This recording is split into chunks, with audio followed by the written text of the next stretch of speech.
যারা দাবি করছে বিহারে 10,000 টাকা দিয়ে ভোট কেনা হয়েছে তাদের কাছে আমার একটা চ্যালেঞ্জ। বন্ধুরা, আজ একটা কথার জবাব না দিলে আমি নিজেকে ক্ষমা করতে পারবো না। বিহারে বিজেপি জেতার পর হঠাৎ কিছু লোক দাবি করতে শুরু করেছে বিজেপি নাকি মহিলাদের 10,000 টাকা দিয়ে ভোট কিনেছে। কিন্তু সত্যি কি তাই? না, সেটা নয়। আজ আমি আপনাদের সামনে তথ্য, যুক্তি আর প্রমাণ দিয়ে দেখিয়ে দেব এই দাবিটা পরিকল্পিত, ভিত্তিহীন এবং পুরোপুরি বিভ্রান্তিকর।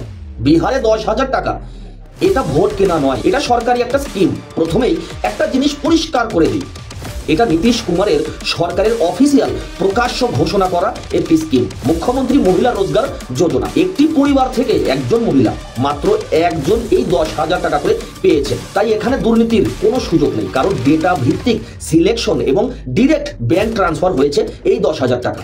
সবকিছু জনগণের সামনে ঘোষণা করে করা হয়েছে, লুকিয়ে কিন্তু নয়। তাই এটি ভোট কেনা নয়, এটি একটি পলিসি, একটি সরকারি স্কিম।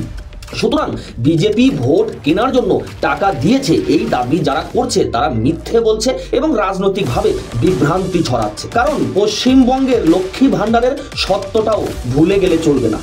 তাই এবার আসি পশ্চিমবঙ্গে। লক্ষ্মী ভান্ডার নামটা শুনতে খুব সুন্দর, কিন্তু বাস্তবতা একই বাড়িতে 2জন, 3জন, 4জন অনেকেই টাকা পায়। রুলিং পার্টির বহু নেতার পরিবারের লোকেরাও সুবিধাভোগী। বেনিফিশিয়ারি লিস্টে দুর্নীতি, পক্ষপাত, এইসব অভিযোগ বহুবার উঠেছে। তবে এটা কি নির্বাচনের আগেও দেওয়া হয়? হ্যাঁ, দেওয়া হয়। তাহলে কেউ কি এটাকে ভোট বায়োনিং বলে? না, বলে না, কারণ এটা একটা চলমান সরকারি স্কিম। ঠিক আছে, তাহলে বিহারের ক্ষেত্রেই বা ভোট বায়োনিং এই ট্যাগ কেন? কারণ উদ্দেশ্য একটাই, হিন্দু ভোটকে অপমান করা, বোঝানোর চেষ্টা হিন্দু ভোটাররা টাকার বিনিময়ে ভোট দেয়।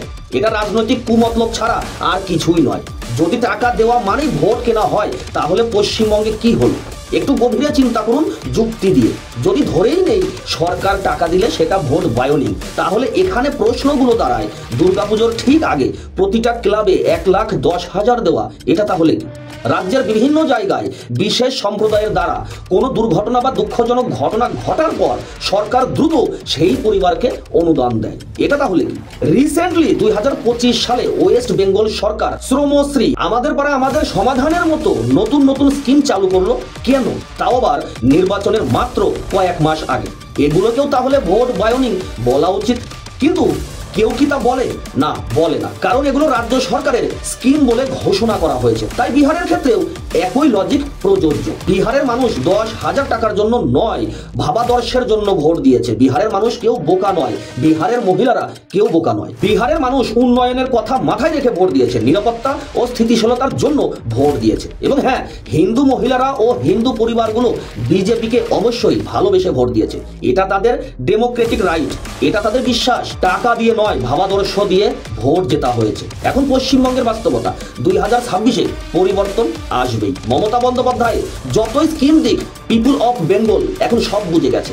বছরের পর বছর ধরে দুর্নীতি, কাটমানি, চাকরি কেলেঙ্কারি, রাজনৈতিক সন্ত্রাস, হিন্দুদের উপর নির্যাতন, ভোট লুট, ভোটারদের ভীতু করে রাখা এবং রোহিঙ্গা অনুপ্রবেশকারী মুসলমানদের সমর্থন করা, এই সব কিছুর পর অনুদান মানুষের চোখের সামনে ধোয়ার যে পর্দা তা তুলতে পারবে না। তাই 26-এ পশ্চিমবঙ্গে পরিবর্তন হবে নিশ্চিত।